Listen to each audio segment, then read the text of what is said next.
ओम शांति।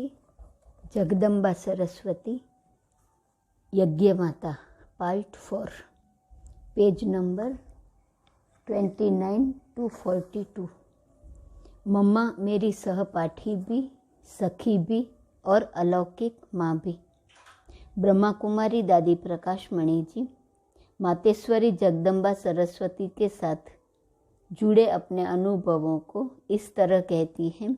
मम्मा की प्रारंभिक दीक्षा मुंबई से प्रारंभ हुई, क्योंकि मम्मा के लौकिक पिता मुंबई में रहते थे।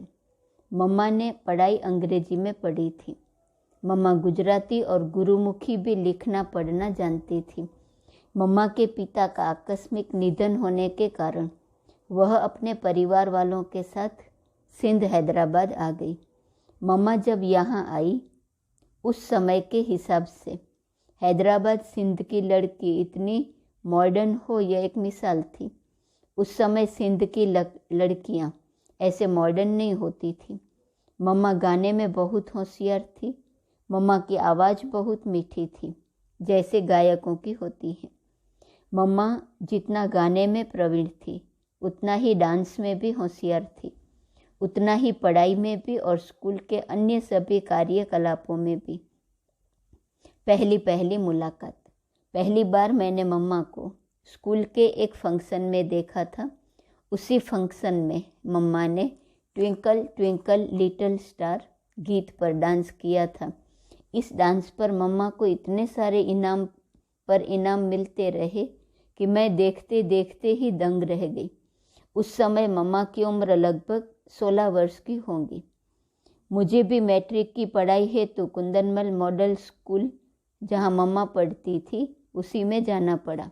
यह अंग्रेजी माध्यम का स्कूल था। मैट्रिक में मैं मम्मा की सहपाठी बन गई।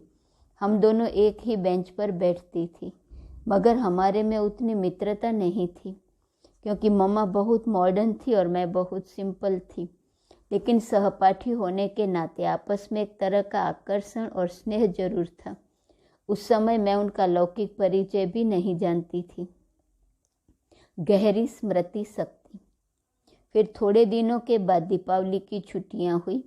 छुट्टी होने के कारण एक दिन मैं बाबा के सत्संग में गई। उस समय बाबा का सत्संग शुरू हुए करीब 1.5-2 मास ही हुए होंगे। उन्हीं दिनों में मम्मा भी सत्संग में आई। जब हम आपस में मिली तो हमने भी उनसे कहा कि यहाँ बहुत अच्छा सत्संग चलता है, आप भी रोज आओ। हम भी रोज आते हैं। इसके बाद मम्मा प्रतिदिन सत्संग में आने लगी। मम्मा शुरू से ही बहुत होशियार, दूरंदेशी तथा अच्छी स्मृति वाली थी। मम्मा की स्मरण शक्ति इतनी तेज थी कि एक बार सुना और बुद्धि में छप गया। बाबा की एक पॉइंट सुनी, वह छप गई और उसके 10 राज निकाल देती थी और हम सबको ज्ञान की गहराई में ले जाती थी। राज में राज खोलती जाती थी। बाबा की एक पॉइंट पर मम्मा 1 घंटे तक बोल सकती थी। इतनी ज्ञान की गहराई थी उनमें। मम्मा ने अपने जीवन में एक बार भी नहीं कहा कि मैं इसको भूल गई। हाँ, शायद आपने मेरे से कहा था, हाँ याद आया मुझे, कहा था, ऐसे कभी नहीं कहा। इतनी अगाध स्मरण शक्ति की स्वामिनी थी मातेश्वरी जगदम्बा। ममता से पूर्ण भी और ममता से परे भी। मम्मा सचमुच सबको इतना प्यार देती थी कि सभी प्यार से ओतप्रोत हो जाते थे। वैसे तो यज्ञ में मेरे साथ मम्मा सखी रूप में रहती थी, चलती थी और व्यवहार करती थी। फिर भी संबंध में हम बिल्कुल माँ बेटी जैसी ही रहती थी। कहीं भी बाहर जाना हो तो मम्मा मुझे साथ लेकर जाती थी। सखी होते हुए भी मातेश्वरी मम्मा बनकर ही रही और हम बेटी बनकर ही रही। मम्मा अत्यंत दृढ़ शक्ति संपन्न थी। अगर वह किसी बात पर दृढ़ निश्चय कर ले तो उनको हिलाना किसी के वश का काम नहीं। जो बाबा ने कहा, उसी बात की दृढ़ता से मम्मा हमारे से सेवा कराती थी। जितनी दृढ़ता उतनी ही निश्चय बुद्धि भी थी। मम्मा का निश्चय देखने लायक होता था। मम्मा की एक्टिविटी से यह बिल्कुल सबको मालूम पड़ता था कि यह बनी बनाई राधे हैं, यज्ञ माता हैं। मम्मा के हर कदम से यह मालूम होता था कि यह वही मम्मा है, वही राधे हैं और वही लक्ष्मी है। मम्मा बहुत निर्भय थी। मम्मा प्रैक्टिकल में शेरनी शक्ति स्वरूपा थी। साथ साथ मम्मा क्या अनासक्त थी, बात मत पूछो। कोई देह अभिमान नहीं, परंतु स्वमान का नशा इतना था कि और किसी में हो न सके। अपने पर पूरा विश्वास, बाबा पर पूरा विश्वास और बाबा के कार्य में पूरा विश्वास।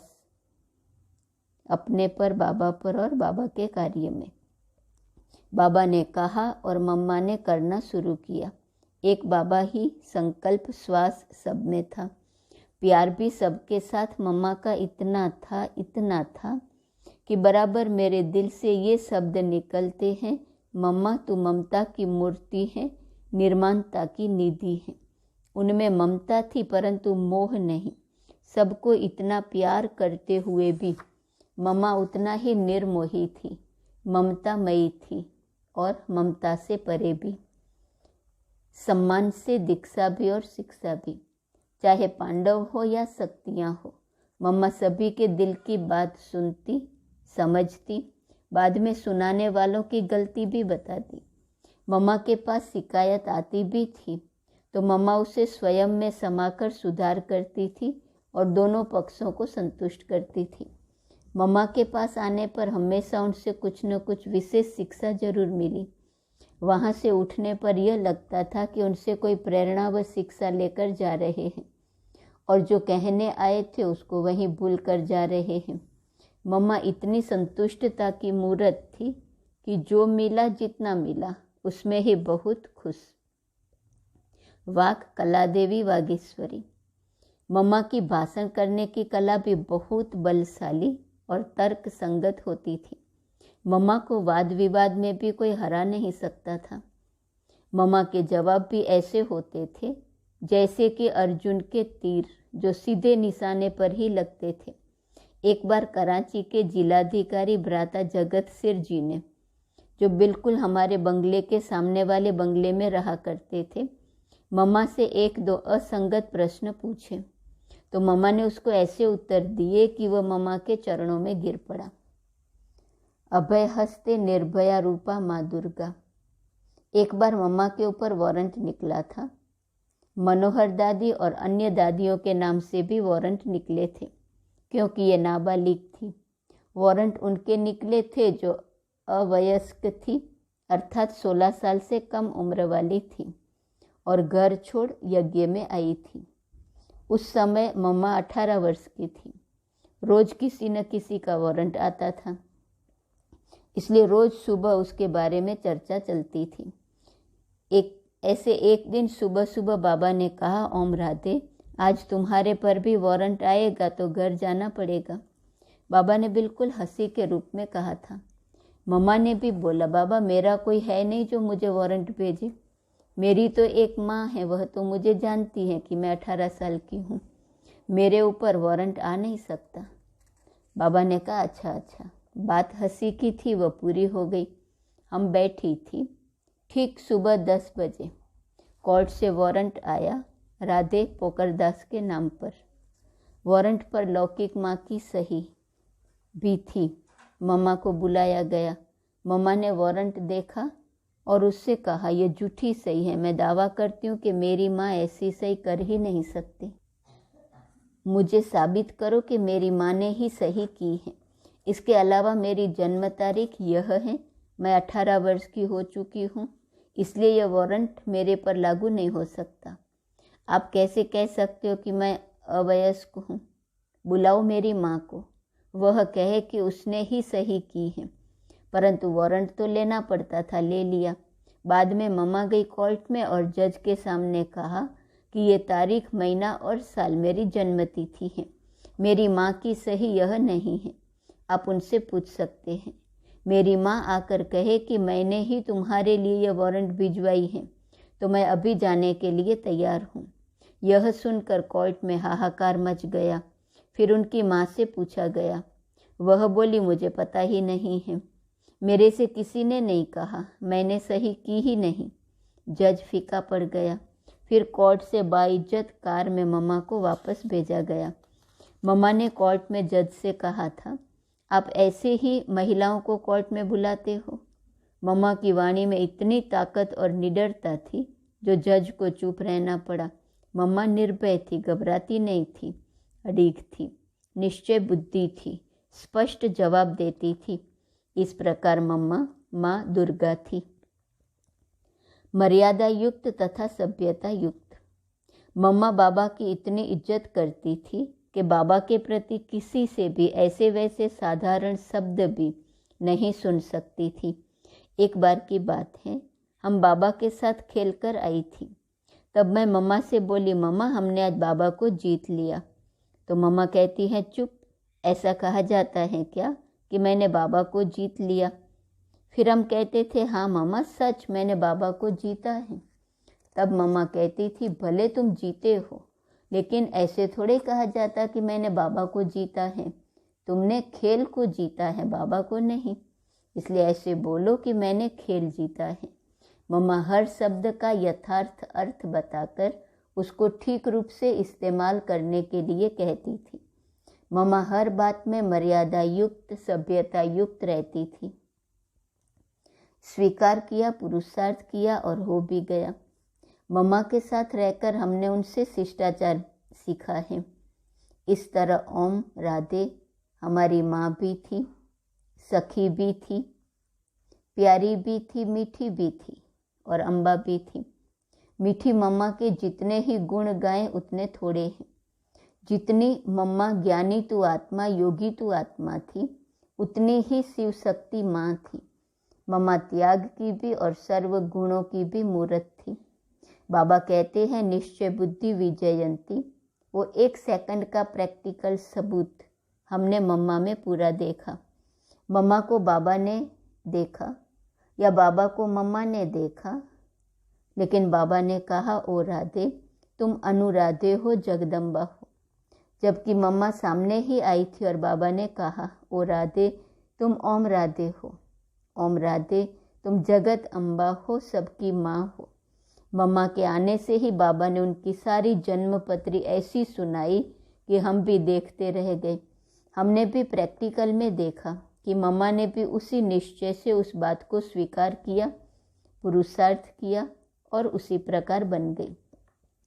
वीणावादिनी माँ सरस्वती ज्ञान की वीणा इतना मधुर सुनाती थी कि सुनने वालों का मन हर्षित होता था। ज्ञान की देवी सरस्वती की मुरली राजभरी और गहराई भरी होती थी। मम्मा निर्भय दुर्गा माँ थी, शक्ति माँ थी। मम्मा आने से ही सिद्ध हुई जो बाबा कहता है, विजयमाला का मेरुदाना।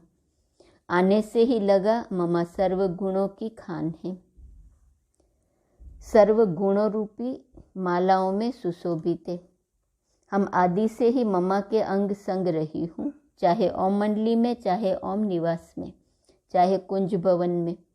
मम्मा में हमने यह देखा कि सामने कोई भी आए, किसी भाव से भी आए, मम्मा की दृष्टि पड़ते ही वह चरणों में झुक जाता था।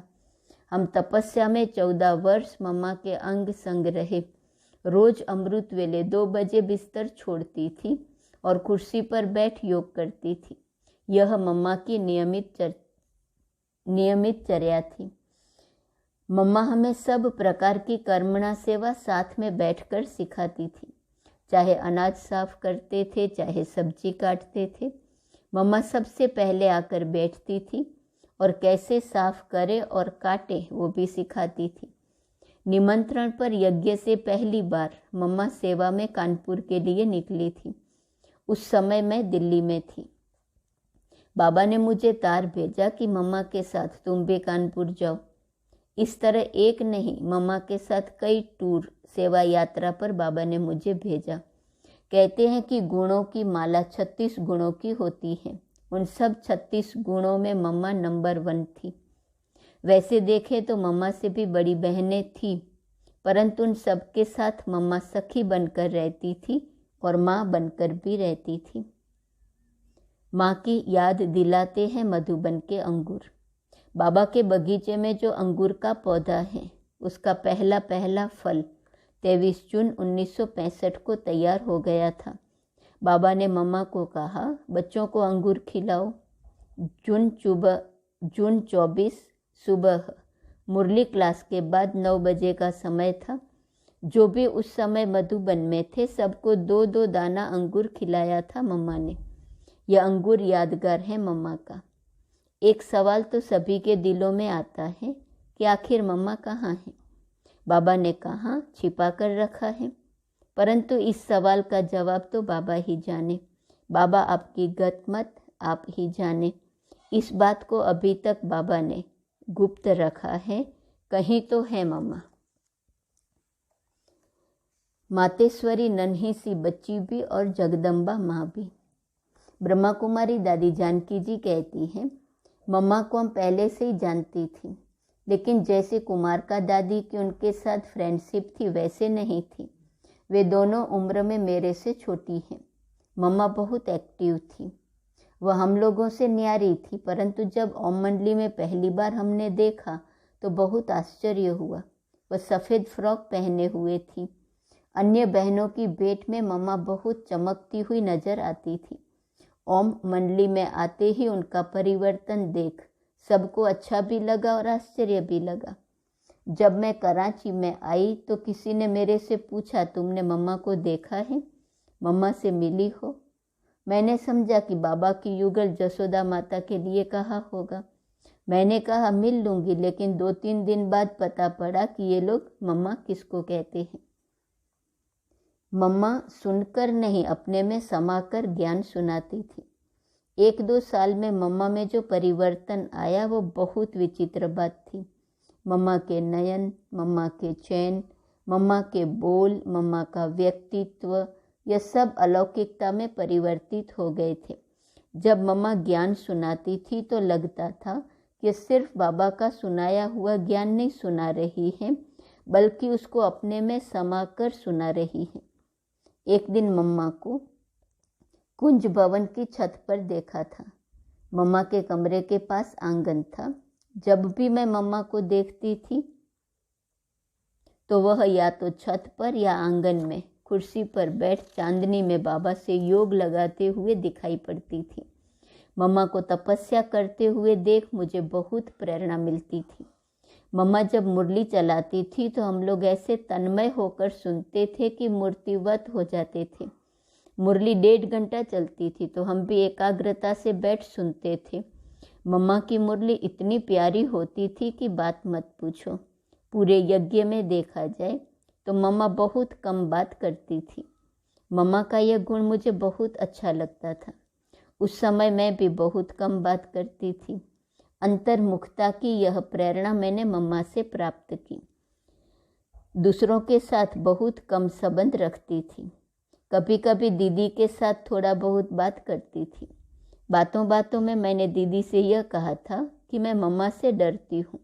इसलिए नहीं कि मैंने कोई गलती की थी, लेकिन ऐसे ही उनके पास जाने में थोड़ी झिझक होती थी। यह मम्मा को मालूम पड़ा।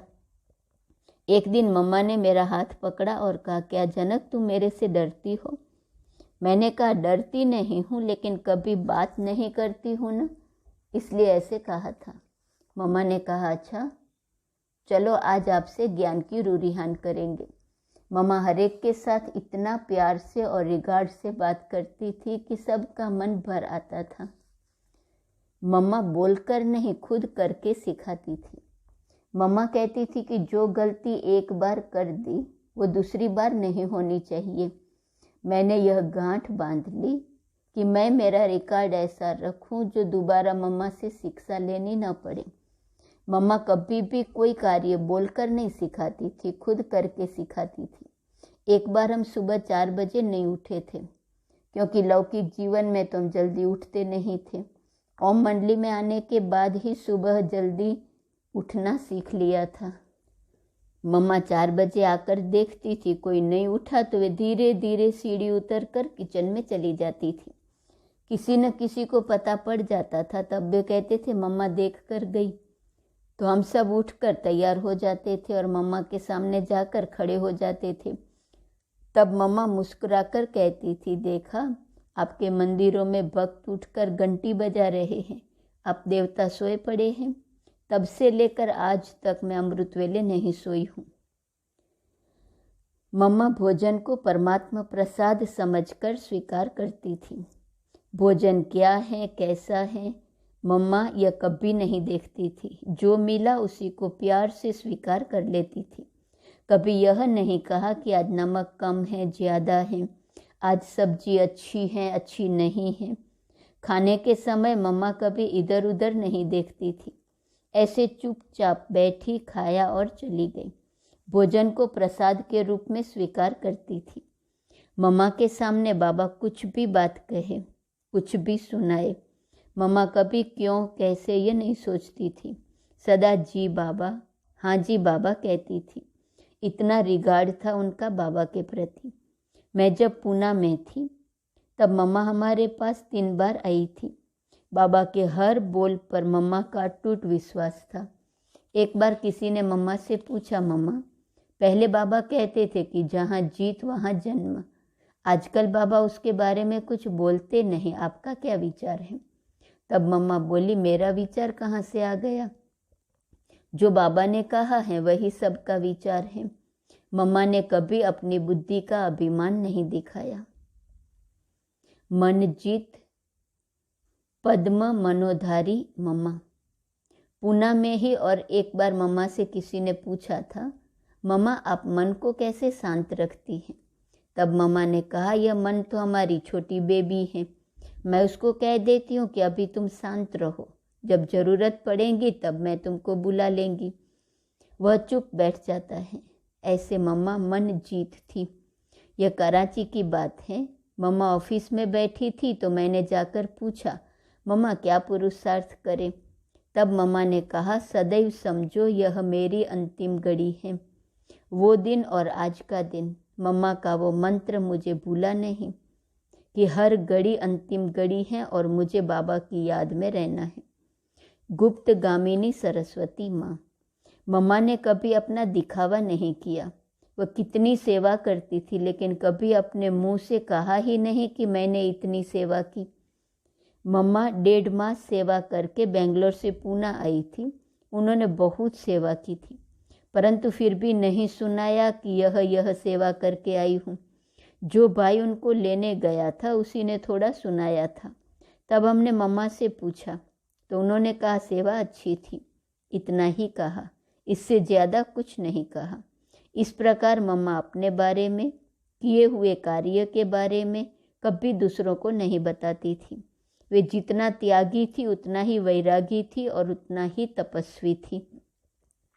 मम्मा को मैंने राधे के रूप में भी देखा, सरस्वती के रूप में भी देखा, काली के रूप में भी देखा और जगदम्बा के रूप में भी देखा। राधे, सरस्वती, काली और जगदम्बा। शिक्षा देने की गजब की विधि। बाबा सभा में अर्थात क्लास में सभी के सामने ही समझानी देते थे। किसी को व्यक्तिगत रूप में शिक्षा देनी होती तो उनको बाबा पत्र लिख देते, लेकिन मम्मा का समझाने का तरीका अलग था। मम्मा उस वत्स के कानों में कह देती थी अथवा इशारा कर देती थी और बहुत प्यार से कहती थी। ऐसे नहीं कि किसी की सुनी सुनाई बातों के आधार पर मम्मा उसको शिक्षा देती थी। मम्मा समय देखकर उसको प्यार से समझाती थी और गजब की बात यह होती थी कि मम्मा उस व्यक्ति को भी महसूस नहीं होने देती थी कि मम्मा मुझे किसी से कहने अनुसार शिक्षा दे रही है। मम्मा की शिक्षा को हर एक यज्ञवत्स अपनी माँ की ही शिक्षा समझकर लेता था। हर एक को लगता था कि मम्मा जो भी हमें कह रही है हमारी भलाई के लिए है। बाबा की शिक्षा बहुत शक्तिशाली होती थी, कारण कि उसको सुनने और समझने की शक्ति चाहिए। शक्तिशाली आत्मा ही बाबा की शिक्षा हजम कर पाती थी। इस कारण आमतौर पर किसी बच्चे को समझाना हो तो बाबा सीधा उस बच्चे को नहीं बोलते थे, लेकिन उस बच्चे के सामने ही मम्मा को कहते थे। तो वह बच्चा समझ लेता था कि मेरे कारण मम्मा को इतनी सारी बातें सुननी पड़ी। फिर वही मम्मा से अपनी गलती कबूल करता था और आगे के लिए ध्यान रखता था। रीति रिवाज, सभ्यता, संस्कृति की जननी। मम्मा ने कभी बाबा को साधारण समझा ही नहीं। बाबा की हर बात को पूर्णतः सम्मान दिया और सम्मान देकर उसका पूरा परिपालन किया। कई बच्चे बाबा की बात को बहुत साधारण रूप में लेते थे, तो मम्मा सब बच्चों को बिठाकर समझाती थी कि बाबा को साधारण समझने की कड़ी भूल कभी नहीं करना। बाबा का एक एक बोल बहुत मूल्यवान है, ऐसे कहकर हमें सभ्यता और अनुशासन सिखाती थी। मम्मा का बोलने का तरीका बहुत सम्मान, प्यार और मिठास वाला होता था। हमें मम्मा ने रीति रिवाज, सभ्यता, संस्कृति सिखाकर लायक बनाया और एक माँ का पार्ट बजाया और हम बच्चों का गुणों से श्रृंगार कर बाप के सामने रखा। मम्मा में कौन सी विशेषताएं थी जो बाबा ने उन्हें को यज्ञ माता बनाया? मम्मा को मैंने जब से देखा तब उनमें श्री लक्ष्मी के सब लक्षण स्पष्ट रूप में दिखाई पड़ते थे। मम्मा सर्वदैवी गुणों से संपन्न थी। मम्मा को देह से न्यारी होने के अभ्यास पर बहुत ध्यान रहता था। अशरीरी बनने का जो अभ्यास मम्मा का था वो हम सबके सीखने लायक था। मम्मा के सामने कोई भी आता था कुछ बात करने के लिए तो उसकी आवाज़ ही बंद हो जाती थी अथवा ज़्यादा बोल नहीं पाता था। प्यूरिटी की पर्सनालिटी, रॉयल्टी, त्याग, फर्ज अदाई में सदा नंबर 1 थी। इतनी छोटी आयु में इतना बड़ा परिवर्तन अपने में कर लेना यह बहुत बड़ी विशेषता थी। मम्मा ने बाबा की वफादार बेटी बन कर्तव्य निभाने का और हम सब यज्ञवत्सों की अलौकिक माँ बनकर फर्ज अदाई का दोनों पार्ट बजाए। मम्मा के मुख से जो वाक्य निकलते थे, राय सलाह निकलती थी, सुनने वालों के लिए वे सब वरदान बन गए। सबको अनुभव होता था कि इसमें मम्मा का कोई स्वार्थ नहीं, वो तो हमारी भलाई के लिए ही इतनी मेहनत कर रही हैं। मम्मा को दादा परदादा की आयु वाले भी माँ कहते थे, अपने हित चिंतक समझते थे। एक आदर्श माँ का काम होता है बच्चों को गुणवान बनाना और सभ्यता सिखाना। यह फर्ज मम्मा ने पूरा निभाया। मम्मा का रूहानी रूप। मम्मा रोज मुरली जरूर पढ़ती थी अथवा टैप द्वारा सुनती थी, भले ही रात के 11 बजे हो, लेकिन कल की मुरली सुनकर ही मम्मा सोती थी। जितनी अपने कर्तव्य पर पक्की रही उतनी ही ईश्वरीय पढ़ाई पर भी पक्की रही। हॉस्पिटल में भी मम्मा रोज मुरली सुनती थी। हमने मम्मा को सदा अलर्ट और एक्यूरेट देखा है। हमने कभी भी मम्मा की आंखें थकी हुई नहीं देखी हैं। सदा उनके नयन बाबा की याद में मग्न देखे हैं। मम्मा में नम्रता इतनी थी कि जब बाबा कहते थे माता पिता का याद, प्यार और नमस्ते, तब मम्मा अपने को माता नहीं समझती थी। ऊपर इशारा करते कहती थी कि उस माता पिता का याद और प्यार है। मम्मा केवल जिम्मेवारी निभाने में, पालना देने में अपने को माता समझती थी। मम्मा ने माँ का पद स्वीकार नहीं किया, परंतु माँ का कर्तव्य स्वीकार कर उसको पूर्ण रूपेण निभाया। बाबा के सामने एक छोटी नन्ही सी बच्ची का रूप धारण कर देती थी और यज्ञवत्स और भक्तों के सामने आदि देवी जगदम्बा माँ का रूप धारण कर लेती थी। इतनी महान थी हमारी माँ सरस्वती। ओम शांति। तो दादी प्रकाशमणि और दादी जानकी जी के साथ के अनुभव हमने सुने। ओम